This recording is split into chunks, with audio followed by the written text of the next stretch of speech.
우리 고백하겠습니다. 하나님 우리를 기뻐하십니다. 하나님 우리를 축복하십니다. 우리의 부족함과 우리의 연약함에도 불구하고 하나님이 너무나 우리를 기뻐하시고 축복하심을 믿고 나아가는 모두가 되시기를 주님의 이름으로 축원합니다. 우리 참고 구절 좀 보겠습니다. 복 있는 사람은 악인들의 꾀를 따르지 아니하며 죄인들의 길에 서지 아니하며 오만한 자들의 자리에 앉지 아니하고. 우리가 지금 시편 1편 1절 말씀을 읽었는데요. 시편은 총 150편으로 구성되어 있습니다. 근데 이제 시편 150편 가운데 제일 중요한 시편이 있어요. 뭘까요? 시편 1편이에요. 1편. 1편의 교훈을 1편의 내용을 신뢰를 들어가며 지속 반복한 것이 나머지 149편입니다. 그러니까 시편 1편을 이해하면 나머지 149편의 내용을 우리가 온전히 이해할 수가 있는 거예요. 근데 이제 이 중요한 시편 1편 가운데 제일 중요한 절이 있어요. 그 절이 또 몇 절일까요? 마지막 절이 아니라 1절이요. 1절. 그러니까 시편을 이해하기 위해서는 시편 1절을 이해하면 시편 1편의 1절을 이해하면 시편 전체를 이해할 수가 있는 거예요. 우리 다시 한번 이 시편 1편 1절을 읽겠습니다. 복 있는 사람은 악인들의 꾀를 따르지 아니하며 죄인들의 길에 서지 아니하며 오만한 자들의 자리에 앉지 아니하고. 그러니까 시편 1편 1절은 복 있는 사람의 특징을 이야기하거든요. 어떤 사람들이 하나님의 복을 누릴 수 있는가 이 특징을 이야기하고 있는데 제가 여러 번 말씀드리지만 성경에 복은 뭐라고 말씀드렸어요? 따라하겠습니다. 하나님의 함께하심.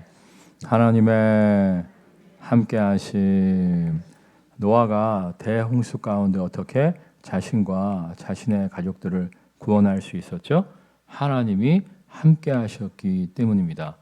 이 다윗이 사울왕의 칼날을 피해서 10년 동안 도망자의 삶을 살면서도 어떻게 붙잡히지 않고 도망자의 삶 가운데에서도 모든 필요를 공급하시는 하나님의 은혜를 누릴 수가 있었어요. 하나님이 선한 목자 되신 하나님이 다윗과 함께 하셨기 때문이에요. 그래서 요즘도 이스라엘 백성들이 새해가 되면 뭐라고 인사해요? 새해 복 많이 받으세요 라고 인사하는데 그 말의 뜻이 원래는 뭐라고요? 하나님이 당신과 함께하기를 원하십니다. 이 뜻이에요. 그럼 목사님 그냥 하나님이 당신과 함께하기를 원하십니다 하면 되지 왜 그렇게 복 많이 받으세요 합니까? 물어보실 분들이 있을 것 같은데 이스라엘 백성들은 하나님의 이름을 함부로 부르지 않아요.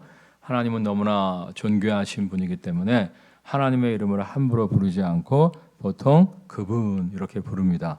그래서 하나님이 당신과 함께하는 새해가 되기를 원합니다. 이렇게 하나님의 이름을 말할 수 없으니까 새해 복 많이 받으세요 이야기하는 거예요. 그러면 듣는 사람들은 어떻게 이해해요? 하나님이 함께하시는 새해가 되기를 축복하는구나 이렇게 이해를 하는 거예요. 그래서 팔복에도 보면 예수님 뭐라고 말씀하세요? 심령이 가난한 자는 복이 있나니라고 말씀하시는데 여기에 복도 뭐예요? 심령이 가난한 자는 복이 있나니 하나님이 함께 하시며 이런 뜻이에요. 여러분 정말 하나님의 함께 하심을 사모하는 모두가 되시기를 주님의 이름으로 축원합니다. 자, 그런데 어떻게 해야 하나님의 함께 하심을 누릴 수 있다고 이 시편 1편 1절에 말씀하고 있어요. 다시 읽겠습니다. 복 있는 사람은 악인들의 꾀를 따르지 아니하며 죄인들의 길에 서지 아니하며 오만한 자들의 자리에 앉지 아니하고. 세 가지로 보이죠. 첫 번째는 악인들의 꾀를 따르지 않고, 두 번째는 죄인들의 길에 서지 않고, 세 번째는 오만한 자들의 자리에 앉지 않는 것처럼 보이죠. 근데 원래 이제 구약 성경을 보면 강조할 것이 있을 때 똑같은 내용을 반복하는 경향이 있어요. 그러니까 설교자들이 설교하다가 강조하고 싶을 때는 뭐 소리를 지르면 되는데 성경은 소리를 지르지 않잖아요. 그러니까 구약 성경의 기록자들은 하나님의 감동에 구약 성경을 기록하신 분들은 중요한 단어는 여러 번 반복해서 기록하곤 했습니다. 예를 들면 하나님이 다윗을 보호하시고 지켜주셨다 할 때 보호하심이나 지키심이나 다른 말이에요? 아니잖아요. 똑같은 말이잖아요. 똑같은 말을 두 번 반복함으로 말미암아 하나님이 다윗을 철통같이 지키셨음을 강조하고 있는 거예요. 그러니까 사실상 1절 말씀도 한 가지를 이야기하는 거예요. 뭐냐면 복 있는 사람은 어떤 사람들이냐? 악인들의 꾀를 따르지 않는 사람이라는 거예요. 그러면서 악인들의 꾀를 따르지 않는 삶을 반복해서 좀 더 자세히 죄인들의 길에 서지 아니하며 오만한 자들의 자리에 앉지 않는 사람이 악인들의 꾀를 따르지 않는 삶이다. 이렇게 악인들의 꾀를 따르지 않는 삶이다. 이렇게 말씀하고 있는 거예요. 그러니까 이것을 우리가 축약해서 기억하자면 뭐만 기억하면 돼요? 복 있는 사람은 어떤 사람이다? 악인들의 꾀를 따르지 않는 사람이다. 이렇게 기억하시면 되는 거예요. 따라하겠습니다. 하나님과 사람 앞에 잔꾀 부리지 맙시다. 정말 우리가 하나님과 사람 앞에 잔꾀 부리지 아니할 때 하나님의 함께 하심에 놀라운 복을 누리게 될 줄 믿습니다. 근데 성경을 읽다 보면 안타깝게도 하나님 앞에 잔꾀 부리다가 큰 어려움이나 역경을 당하게 되는 사람들이 종종 있는 것을 볼 수가 있어요. 오늘 읽은 말씀에 등장하는 주인공도 마찬가지입니다. 우리 10절 말씀 읽어볼까요? 그 땅에 기근이 들었으므로 아브라함이 애굽에 거류하려고 그리로 내려갔으니 이는 그 땅에 기근이 심하였음이라. 아브람은 누구의 본명이라고 말씀드렸죠? 아브라함의 본명이라고 말씀드렸어요. 아브라함의 뜻이 뭐라고요? 한 가문의 큰아버지. 아브라함의 뜻은 뭐라고요? 큰 민족, 열방의 아버지 이렇게 말씀을 드렸죠. 아무튼 아브라함의 본명인데 이 아브라함이 약속의 땅을 떠나 하나님께서 가라 명령하신 약속의 땅에 머물다가 약속의 땅, 사명의 땅을 떠나 애굽으로 내려갔어요. 이유가 뭐라고 나와 있어요? 기근 때문에, 흉년 때문에 내려갔다는 거예요. 그런데 아브라함이 지난주에 말씀드렸죠. 영구적으로 지속적으로 애굽에 머물기 위해서 내려갔어요? 그렇지 않죠. 여기 거류라고 하는 단어는 잠시 잠깐 머문다 이런 뜻이잖아요. 그러니까 흉년이 다가오니까 하나님 내가 약속의 땅을 떠나려고 것은 아니고 사명의 땅을 떠나려고 하는 것은 아니고 흉년이니까 너무 힘드니까 잠깐 물 많은 애굽 땅으로 갔다가 돌아오겠습니다 하고 애굽을 향하여 나아간 거예요. 그런데 하나님이 아브라함에게 계획하신 것은 무엇이었다고요? 이 흉년을 통해서, 이 기근을 통해서 아브라함을 믿음의 사람으로, 믿음의 조상으로 연단하기를 원하셨던 거예요. 우리도 마찬가지입니다. 정말 말씀대로 사는 삶을 추구함에도 불구하고 하나님의 뜻 안에 거하고 있음에도 불구하고 약속의 땅, 사명의 땅을 벗어나지 않았음에도 불구하고 여러 가지 시련과 연단을 만날 때가 있어요. 어떤 분은 이제 경제적인 어려움을 만날 때가 있고 어떤 분은 질병의 어려움을 만날 때가 있고 어떤 분은 인간관계에 어려움을 겪을 때가 있어요. 이때 어떻게 해야 돼요? 도망쳐야 돼요? 아니에요. 따라하겠습니다. 감당치 못할 시련당함은 허락지 아니하시고 시련당할 즈음에 또한 피할 길을 내사 능히 감당케 하실 줄 믿습니다. 이 약속의 말씀을 믿고 사명의 땅에서 약속의 땅에서 인내할 줄 아는 모두가 되시기를 주님의 이름으로 축원합니다. 근데 가끔씩 보면 나는 믿음이 괜찮은데 내 가족의 믿음 때문에 내 사랑하는 사람들의 믿음 때문에 나를 오히려 연단하실 때도 있기는 있어요. 얼마 전에 이제 고령으로 돌아가셨는데 전에 문화공보부 장관이었던 이어령 씨 아시죠? 이어령 씨. 이 이어령 씨가 원래 소문난 무신론자였어요.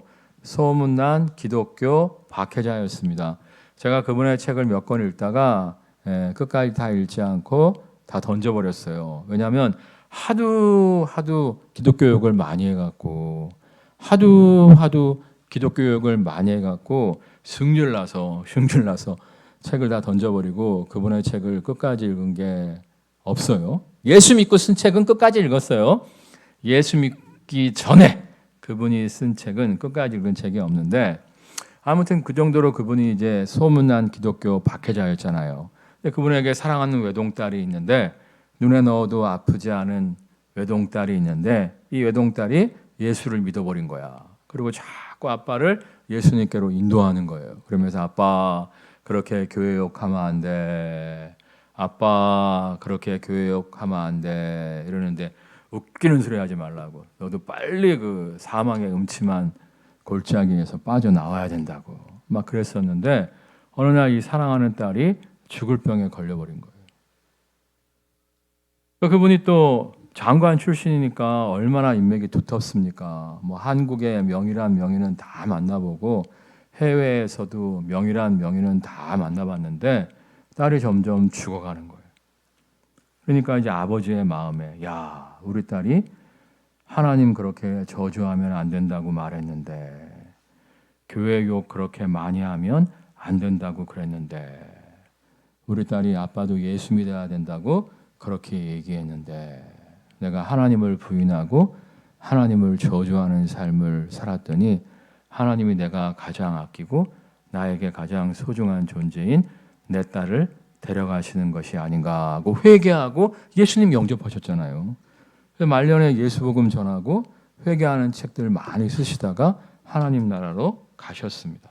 이렇게 우리는 믿음이 괜찮은데 우리 가족을 돌아오게 하시려고 우리 가족의 믿음 때문에 나를 연단하실 때도 있어요. 저번에 어떤 목사님은 그런 얘기를 하더라고요.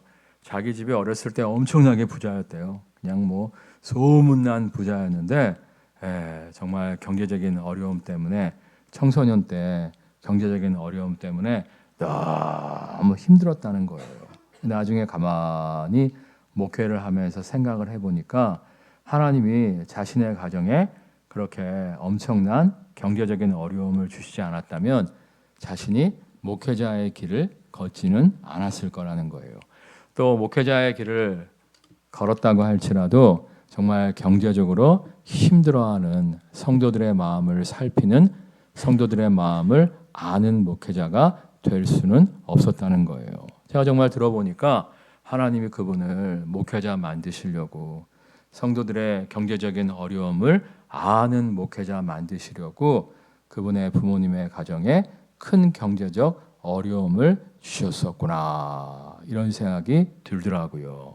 그러니까 여러분 어떠한 시련과 연단이 있다 할지라도 하나님을 원망하고 불평하는 것이 아니라 따라하겠습니다. 지금은 잘 모르겠지만 하나님을 사랑하는 자 곧 그 뜻대로 부르심을 입은 자들에게는 모든 것이 합력하여 선을 이루게 하실 줄 믿습니다. 믿고 하나님 안에서 믿고 약속의 땅에서 믿고 사명의 땅에서 인내할 줄 아는 모두가 되시기를 주님의 이름으로 축원합니다. 자, 그다음에 이제 13절 말씀 읽겠습니다. 원하건대 그대는 나의 누이라 하라. 그러면 내가 그대로 말미암아 안전하고 내 목숨이 그대로 말미암아 보존되리라 하니라. 자, 그런데 이제 안타깝게도 잠깐 머물다 오겠습니다. 잠깐 머물다 오겠습니다. 하고 이제 애굽 땅으로 내려간 거예요. 우리 따라하겠습니다. 잠깐이 영원됩니다. 잠깐이 영원됩니다. 이날 깜빡 잊고 이 길을 놓쳤는데 이번에 코로나가 거리두기가 끝나면서 목사님들이 많이 기대를 했어요. 어떤 기대를 했냐면 코로나 때문에 못 나왔던 성도들이 이제 우르르 교회로 몰려오겠지 기대를 했는데 대부분의 교회가 30-40% 성도들이 사라져 버렸습니다. 큰 교회일수록 더욱더 많은 성도들이 사라져 버렸어요. 그래서 이제 몇만 명 모이는 대형 교회 같은 경우에는 많게는 적게는 60%, 많게는 80%까지 성도들이 사라져 버렸다는 거예요. 이유가 뭐냐면 코로나 처음 터졌을 때는 어쩔 수 없이 온라인 예배를 드리면서 그래도 온라인 예배에 집중을 했다는 거예요. 여러분 드려보신 분은 알겠지만 온라인 예배가 쉬워요, 어려워요? 어렵잖아요. 온라인 예배가 집중이 안 되잖아요. 그러니까 나중에는 이제 온라인 예배도 안 드리고 2, 3년이 지나버린 거야. 처음에는 예배 안 드리면 벼락이 떨어질 줄 알았는데 괜찮네. 그러니까 아예 하나님 빠이빠이 하고 교회로 안 돌아오시는 분들이 많아요. 여러분, 잠시가 영원될 수 있는 거예요. 아무리 힘들고 어려워도 하나님 안에 약속의 땅에 거할 줄 아는 모두가 되시기를 주님의 이름으로 축원합니다. 다시 한번 이 13절 말씀을 읽겠습니다. 원하건대 그대는 나의 누이라 하라. 그러면 내가 그대로 말미암아 안전하고 내 목숨이 그대로 말미암아 보존되리라 하니라. 그러니까 이제 잔꾀를 부려갖고 잠깐 갔다 오겠습니다. 내가 약속의 땅을 떠나려고 하는 건 아니고 잠깐 갔다 오겠습니다. 잔꾀를 부리고 애굽 땅으로 내려간 것도 모자라서 또다시 잔꾀를 부리고 있어요. 뭐라고 얘기해요? 자신의 아내로 하여금 내 여동생이라고 해라. 이렇게 얘기를 한 거예요. 그러니까 이제 아브라함의 아내가 굉장히 이뻤나 봐요. 굉장히 아름다웠기 때문에 애굽 사람들이 자기를 죽이고 남편인 자신을 죽이고 당신을 빼앗아 갈 수도 있다. 그래갖고 이제 아내한테 여동생이라고 해라 이렇게 얘기한 건데 이 말씀을 자세히 보시면 아브라함이 지금 누구만 생각하는 거예요? 예? 누구만 생각하는 거예요? 뭐 아내의 안전? 뭐 이런 거는 뭐 전혀 신경 안 쓰고 자신의 안전과 자신의 생명만 생각하고 있는 거예요. 완전히 순 이기주의 아니겠습니까? 남편이란 말의 뜻이 그거라면서요. 남의 편이라고. 원래 남편이 남의 편이긴 합니다만 이건 해도 너무하지 않습니까? 아니 하나님의 부르심을 받은 아브라함인데 하나님 백성인 아브라함인데 왜 이렇게 극도로 자기밖에 모르는 인생이었을까요? 따라하겠습니다. 아직 하나님 만난 지 얼마 되지 않았기 때문입니다. 아직 하나님과의 교제가 깊지 않기 때문입니다. 이게 무슨 얘기냐면 사랑하지 아니하는 자는 하나님을 알지 못하나니 이는 하나님은 사랑이심이라 말씀하시잖아요. 그래서 우리가 사랑의 하나님과 늘상 함께하며 사랑의 하나님과 교제하는 삶을 살다 보면 무엇을 배우게 돼요? 사랑을 배우게 되는 거예요. 그렇죠? 성실한 사람과 함께하면 성실함을 배우게 되는 것이고 게으른 사람과 함께하면 게으름을 배우는 것처럼 사랑이 많으신 분과 정말 자기 아들도 아끼지 않고 너희에게 주신 이가 어찌 그 아들과 함께 다른 모든 것을 너희에게 은사로 선물로 주시지 않겠느냐. 정말 자기 아들도 아끼지 않고 우리에게 주실 정도로 사랑의 하나님이심을 성경이 말씀하고 있잖아요. 그 사랑의 하나님과 늘상 함께하는 삶을 살다 보면 자연스럽게 우리가 어떠한 존재로 바뀔 수가 있는 거예요? 사랑의 존재로. 나만 생각하는 존재가 아니라 사랑의 존재로 바뀌어 줄 수가 있는 거예요. 그래서 얼마 전에도 어떤 책을 읽다 보니까 정말 이기주의자는 예수님을 믿는다고 하면서도 자기밖에 모르는 인생은 아직 하나님을 만나지 못했던지 만났어도 아직 깊이 있는 교제가 없는 자이다. 이렇게 이야기를 하더라고요. 그 얘기가 정말 맞아요. 그 얘기가 정말 맞아요. 사실 제가 이제 독생자 외아들 아닙니까? 형도 없고 누나도 없고 동생도 없고 저밖에 없었잖아요. 그리고 또 저희 집이 경제적으로 굉장히 어려웠기 때문에 제가 그런 마음은 있었어요. 야! 내가 열심히 하지 않으면, 내가 정말 공부 열심히 하지 않으면 내 미래는 없다. 내가 정말 열심히 하지 않으면 내 가문을, 우리 가문을 일으켜 세울 수가 없다. 정말 최선을 다해서 열심히 사는 것은 있었는데 제가 사실은 지독한 이기주의자, 지독한 개인주의자였어요. 개인주의자. 사실 그걸 내가 아무도 모른다고 생각을 했었는데 제가 20대 초반에 청년부를 좀 다니고 있었는데 청년부에 전도사님은 안 계셨고 고려병원, 옛날에 고려병원, 지금은 삼성북병원으로 바뀌었죠. 고려병원 수간호사 선생님이 그분이 이제 성경을 사모하고 또 좋으신 분이었기 때문에 우리 청년부를 맡아서 지도를 해주셨거든요.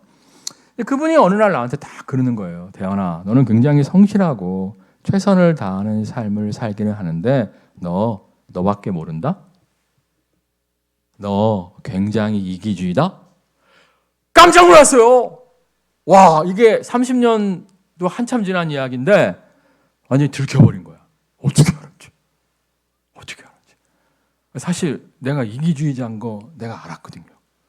내가 나밖에 모르는 거 내가 알았거든요. 아니 사실 내가 돈도 없었잖아. 내 코가 석자인데 무슨 베푸는 삶을 살고 남을 섬기는 삶을 살겠어. 에? 내가 열심히 해서 우리 가문을 일으켜야 되는데 아멘할 타이밍이 아니었어요. 들킨 거야. 내가 들킨 거야. 그때 이제 제가 또 대학교에서 성역 공부 동아리를 참석하고 있었는데 거기서 이제 189절을 암송을 하래요. 그래서 막 암송을 했는데 거기 말씀 중에 참된 경건은 환난 중에 고아와 과부를 돌아보고 자기를 지켜 세속에 물들지 않는 것이라 이런 말씀이 있어요. 그러니까 참된 경건은 성경책 딱 끼고 에헴 하고 다니는 게 아니라 정말 나도 환난 중에 있지만 나보다 더 어려운 사람을 섬기고 정말 세상은 지밖에 모르지만 자신의 유익만을 추구하지만 먼저 그의 나라와 그의 의를 구하는 삶을 살아야 된다. 뭐 이런 말씀인데 그 말씀을 딱 읽으면서 환난 중에 과부와 고아를 돌아보고 나는 언제나 내 코가 석자인데요 하고 있었는데 그러지 말고 왜냐면 이제 암송을 해야 되니까 여러 번 읽어봐야 되잖아요. 제가 또 이렇게 단순 암기가 잘 되는 사람이 아니에요. 그래서 이해를 완전히 해야 외워지거든요. 그러니까 그 말씀을 여러 번 곱씹다 보니까 나는 언제나 내 코가 석자라고 생각했는데 내 코가 석자지만 환난 중에 나보다 더 어려운 사람을 돌봐야 된다고? 그 말씀이 계속 이제 찔림으로 다가오고 있었어요, 사실은. 근데 갑자기 그 선생님이 나한테 대원아, 너 열심히 살고 최선을 다해서 살지만 너 이기주의자야. 너밖에 몰라. 와. 근데 그래도 내가 바뀌지가 않더라고. 왜? 내 코가 석자인데. 제가 그때 어떠한 삶을 살았냐면 이 대학교 다니면서 이제 저녁마다 설거지 아르바이트를 했어요. 낮에는 공부 열심히 해야 되니까 시간이 없고 밤에 이제 설거지 아르바이트를 했거든요. 그거 해봤자 그냥 하루 세 끼 먹을 돈밖에 안 나왔어요. 근데 무슨 베푸는 삶을 살아? 무슨 남을 생각하는 삶을 살아? 근데요, 제가 이제 하나님과의 교제가 점점 깊어지기 시작했어요. 네. 그 대학교 때 기독교 동아리에서 활동하면서 말씀도 묵상하고 기도도 많이 하고 뭐 이러다 보니까 점점 하나님과의 교제가 깊어지는 거예요. 그러다 보니까 내 마음속에 자꾸 불쌍한 사람들이 느껴지는 거야. 내 눈에 자꾸만 불쌍한 사람들이 들어오는 거예요. 사실은 이제 저녁 설거지를 하게 되면 기숙사 식당이었기 때문에 식권 2장을 주거든요. 그러니까 설거지 하기 전에 한 끼를 무료로 제공해 줘요. 그러니까 스팀밥이기 때문에 설거지하고 나면 배고파. 고봉으로 밥을 떠갖고 먹고 설거지 했어요. 그러고 나면 배고픈데 하여튼 식권 2장을 더 줘요. 그러면 다음날 아침 점심 먹고 이랬거든요. 근데도 불구하고 누가 대현아 식권 없냐? 줬다니까. 나 굶을 거 알면서도 줬다니까. 그렇게 내가 변화되더라니까. 이게 변화돼야지. 이기주의적인 삶을 더 이상 살면 안 되지. 내가 예수 믿는데 나만 아는 삶을 살면 안 되지. 이게 아니고 하나님과의 교제가 막 깊어지니까, 예? 사랑의 하나님과의 교제가 막 깊어지니까 어려운 사람이 자꾸 눈에 들어오고 불쌍한 사람이 자꾸만 눈에 들어오고 내가 할 수 있는 최선의 방법으로 남을 돕고 있는 스스로를 발견하게 되었다니까요. 그러니까 여러분 중에서 내가 예수 믿은 지 오래됐는데도 불구하고 나밖에 모른다. 나만 생각한다. 그러면 한번 생각해 보세요. 여러분이 교회는 오래 다녔는지 모르겠지만 하나님과의 깊은 사귐이 있는가? 사랑의 하나님과의 깊은 만남이 있는가? 이걸 한번 측정해 볼 줄 아는 모두가 되시기를 주님의 이름으로 축원합니다. 이제 이번에 우리 교회가 어려운 교회 스타렉스 한 대를 제공하게 될 것인데 이 주문을 했는데 차가 요즘 잘 안 나와 갖고 하여튼 이제 드릴 거예요. 그 이야기를 그 차를 받는 분이 누구한테 한 거야. 그래 갖고 누가 나한테 그러더라고. 아, 목사님. 그 목사님 잘 아세요? 잘 모르는 분이에요. 뭐 학교 후배예요? 아닌데요. 그럼 왜 도와요? 사실 제가 이제 이 지역 목회자들 모임에 딱 갔었는데 서로 이제 기도 제목을 나누는 시간이 있었는데 한 2, 30명 모이는 교회 목사님인데 스타렉스를 18만 이상을 띄었다는 거예요. 그래서 올해 8월에 연료 저감 장치를 달아라 이렇게 얘기를 했다고 하면서 근데 정말 많이 뛰었기 때문에 차를 좀 바꿨으면 좋겠다고 그렇게 얘기를 하셨는데 돌아와서 이렇게 기도하다 보니까 마음이 좀 안타까운 거야. 얼마 전에도 목사님들 톡방이 있어요. 그 톡방은 내가 꺼놓고 있는데 왜냐하면 이제 목사님들이 한 80 몇 명이 들어와 있어요. 그러니까 이제 꺼놓고 있는데 그날 또 이상하게 한번 내가 또 봤더니 어떤 목사님이 이번에 이제 개척을 하겠다는 거예요. 개척. 내가 전혀 모르는 목사님이야. 그래서 이제 그 교회 옆에서 목회하는 목사님한테 전화를 걸었어요. 내 친구. 야, 너 그 목사님 알아? 그랬더니 그 친구가 저한테 뭐라 하는 줄 아세요? 관심 갖지 마. 너 또 도와주려고 그러지. 관심 갖지 마. 아니 이게 어려운데 개척을 한대잖아. 도대체 왜 개척을 한다는 거야? 관심 갖지 마. 그 친구가 날 알아요. 내가 처음에는 안 그랬다니까. 대현아, 너 열심히 살지만, 대현아, 너 최선을 다하면서 살지만, 너밖에 몰라. 너 이기주의자야. 그랬다니까. 근데 주님과의 교제가 깊어지니까 지금은 모르는 사람도 도와요. 어제도 사실은 이제 우리 교회 명절원금 팀장님이 목소리가 좀 크잖아. 복도에서 막 인사하고 막 돌아다니시더라고. 그래서 내가 불러갖고 권사님, 사실은 우리 교회 요즘 코로나 때문에 어려운 분들이 좀 있는데 어떻게 하면 좋겠습니까? 그랬더니 그 권사님이 목사님, 돈 없어. 아니, 조금 있으면 선교원신 예배도 돌아오고 조금 있으면 7월 맥주감사절 헌금도 있잖아요. 그날 좀 액수를 보고 이렇게 도와줬으면 좋겠습니다. 그랬더니 더 나오면요. 원래 그분 목소리가 그래. 악해서 그런 게 아니고. 정말이에요. 여러분들 한번 점검을 해보세요. 내가 나밖에 모르는가? 아니면 내 안에 하나님의 사랑이 흐르는가?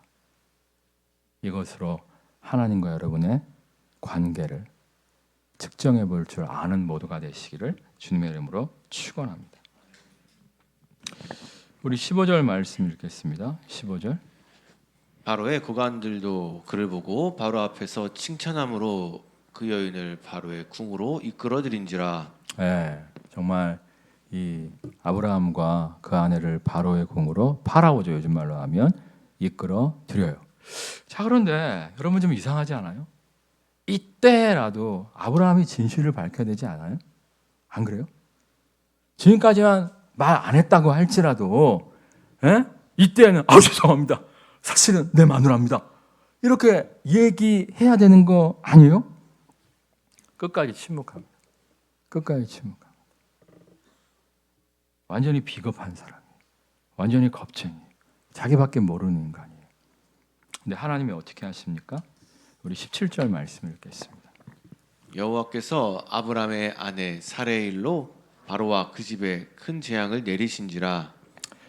어떠한 재앙인지는 이 본문에는 구체적으로 안 나와 있는데요. 아무튼 큰 재앙을 내리세요. 그래서 바로가 어떻게 하게 하십니까? 20절 말씀 읽겠습니다. 바로가 사람들에게 그의 일을 명하매 그들이 그와 함께 그의 아내와 그의 모든 소유를 보내었더라. 다시 보내요. 약속의 땅으로. 가나안 땅으로 아브라함과 그의 가족을 보냅니다. 우리가 이제 믿음 생활하다가 가만히 살펴보면 언제나 하나님이 기뻐하시는 길만을 걷는 건 아니잖아요. 삼천포로 갈 때도 있잖아요. 안 그래요? 그렇잖아요.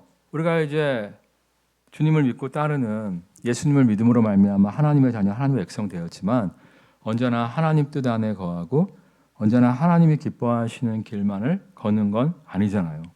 우리가 때로는 삼천포로 빠지고 하나님이 기뻐하시지 않는 길로 걸어갈 때도 있잖아요. 여러분, 로마서에 보면 뭐라고 말씀하십니까?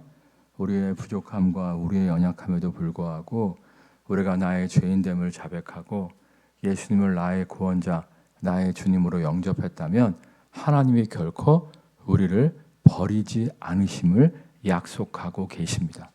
이 사실을 믿으십니까? 이 사실을 믿으십니까? 우리가 때로 삼천포로 빠졌다 할지라도 하나님께서 다시금 우리를 불러주시고 다시금 우리를 회복하여 주실 줄 믿습니다. 정말 엄청난 시련과 역경 가운데 놓인다고 할지라도 피할 길을 여시며 다시금 하나님 품으로 돌아오게 하실 줄 믿습니다. 하나님 품으로 돌아와서 다시금 하나님의 놀라운 회복을 누리게 하실 줄 믿습니다. 이 사실을 믿고 나아가는 모두가 되시기를 주님의 이름으로 축원합니다. 이걸 어떻게 하냐면 제가 경험해 봤잖아요. 원래 이제 우리 아버님이 서울신대 신학과 4학년까지 다니셨어요. 그러다가 이제 신학교 딱 때려치고 서라벌 예대, 지금은 중앙대학교로 바뀌었죠. 서라벌 예대 문해창작과를 들어가셨어요. 과거에는 문해창작과를 졸업해도 국어 선생님이 되실 수 있었거든요. 국어 선생님으로 일하시면서 이제 우리 어머님도 만나셨죠. 우리 어머니는 이제 역사 사회를 가르치던 선생님이었는데 하여튼 고등학교에서 국어를 가르치셨는데 우리 아버님이 상록수를 읽다가 은혜를 받아갖고 밤에 구두닦이 껌파리를 모아서 야학을 가르쳤어요. 야학. 교회는 안 다녔어요. 좋은 일은 많이 했는데 교회는 안 다녔어. 근데 이제 그때 야학을 배운 분들이 한글을 익히고 난 후에 여러 책들을 보고 광화문에 나가서 데모를 한 거야. 그때 이제 박정희 정권 시절이었거든요. 그래갖고 이제 붙잡혀가갖고 너희들 누구한테 한글 배웠냐 그랬더니 우리 아버지 이름을 댄 거예요. 그래갖고 이제 우리 아버지가 남산에 끌려가갖고 엄청나게 두들겨 맞고 학교에서 이제 쫓겨나게 되신 거죠. 그렇다고 우리 아버지가 박정희 대통령을 싫어하는 건 아니에요. 박정희 대통령 돌아가셨을 때 우리 아버지가 꺼이꺼이 울더라고. 나는 그때 이제 우리 아버지가 남산에서 두들겨 맞은 건 모르고 우리 아버지가 박정희 대통령을 엄청 존경했구나 이렇게 생각을 했는데 아무튼 그때라도 근데 돌아왔으면 얼마나 좋아. 그때라도 돌아왔으면 얼마나 좋아. 그때 이제 아버지 지인들이 서라벌 예대를 나왔기 때문에 뭐 아나운서도 있었고 문인들도 많았어요. 그분들이 이제 도와줘갖고 베스트셀러 작가도 아버지 지인 중에 있었거든요. 그분들이 불쌍하다고 자기 책을 신생 출판사인 아버지 출판사에서 출간할 수 있도록 해줬어요. 그래서 생긴 지 얼마 안 된 출판사임에도 불구하고 6개월 안에 3권이나 베스트셀러가 됐다니까. 이건 엄청난 거예요. 그래갖고 내가 그것도 기억해. MBC 뉴스에선가 요즘 화제의 신간이 나왔습니다. 뭐 이러면서 내가 기억을 해. 그래갖고 돈방석에 앉았었는데 하나님께로 또 안 돌아왔어요. 다 말아먹었잖아. 그리고 내가 단칸방으로 가게 됐잖아. 우리 아버지 때문에. 월세도 못 내갖고 심심하면 주인이 물을 잠궈버려. 물도 안 나와갖고 내가 얼마나 어려움을 당했어요. 근데 그럼에도 불구하고 아버님이 두 손 두 발 다 들고 하나님께로 돌아오시니까 정말 하나님의 놀라운 회복을 누릴 수가 있었죠. 근데 그렇다고 해서 그렇구나. 아무리 망가져도 다시금 돌아올 수 있구나.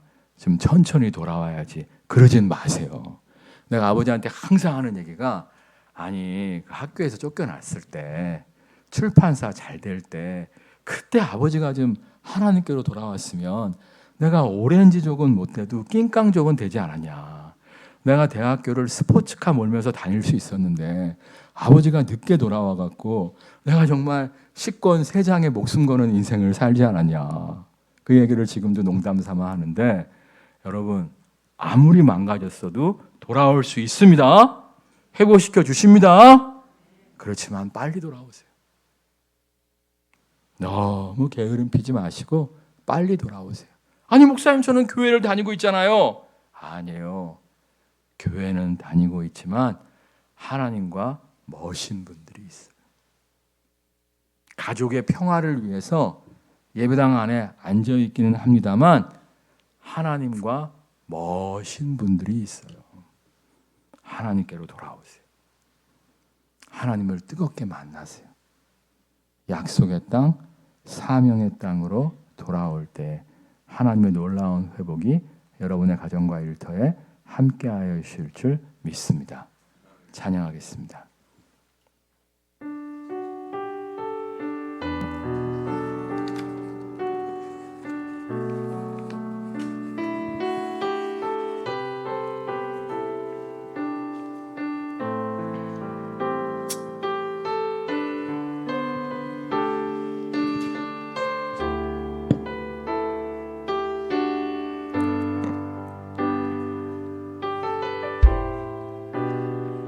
나의 주님께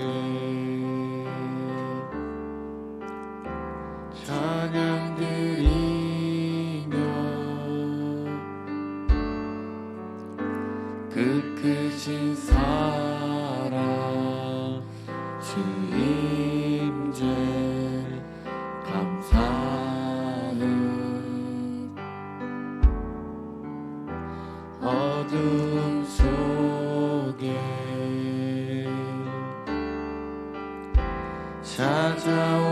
찾아오셔서 주님의 영광 보게 하시는 의심하는 나를 손 내밀어 잡아주시네 두려운 맘 내려놓고 주 바라봅니다.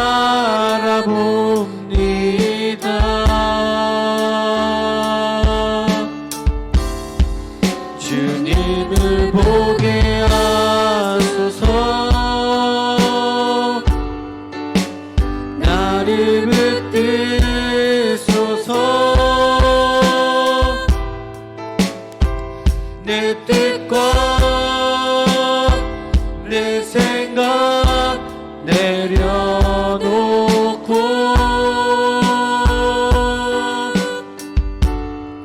주님 앞에 나 엎드려 주의 음성 기다리니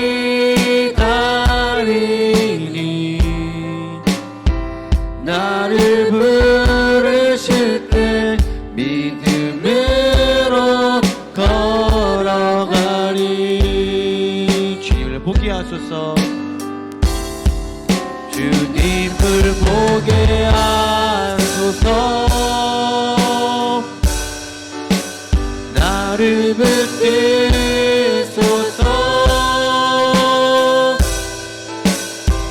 내 뜻과 내 생각 내려놓고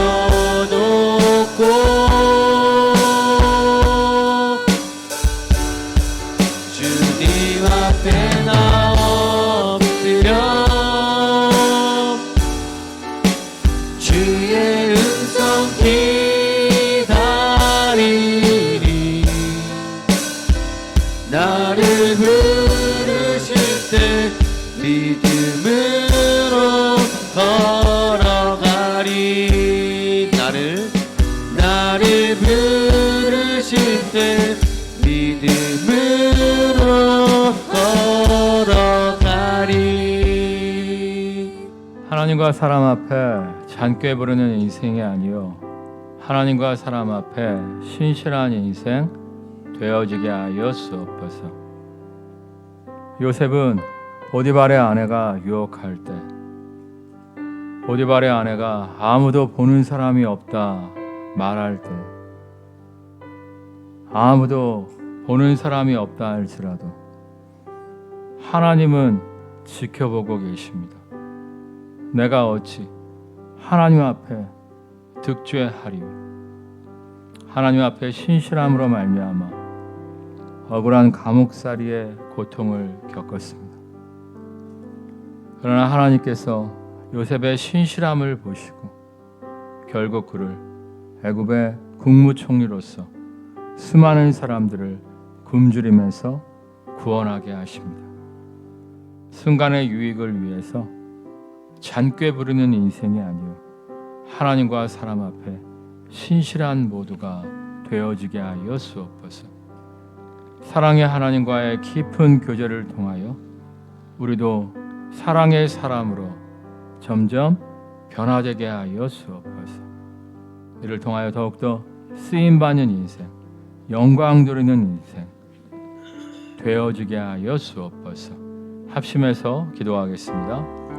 할렐루야. 살아역사하신 아버지 하나님, 우리가 사랑 앞에서 하나님 앞에서 작게 부리는 인생이 아니라 사랑 앞에서 하나님 앞에서 신실한 인생 되게 하여 주시옵소서. 어디 말해 내가 유튜브를 이용할 때 내가 어떻게 하나님 앞에 득지하리요.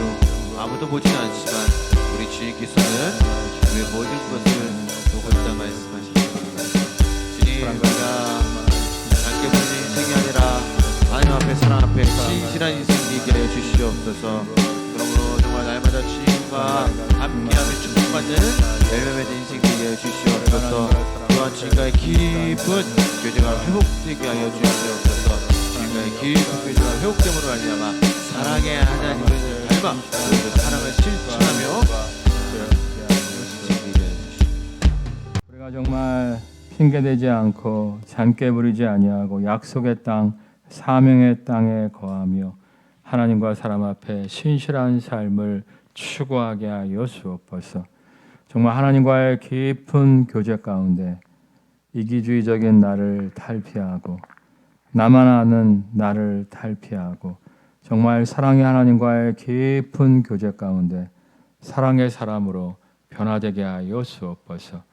우리의 변화된 모습을 통해서 우리의 가족들이, 우리의 직장 동료들이 예수께로 나오게 하여 주옵소서. 예수 그리스도의 이름으로 기도드립니다. 아멘. 우리 고백하겠습니다. 하나님과 사람 앞에서 신실합시다. 정말 하나님과 사람 앞에 잔꾀 부리는 인생이 아니요 하나님과 사람 앞에 신실함으로 말미암아 영광 돌리는 모두가 되시기를 주님의 이름으로 축원합니다.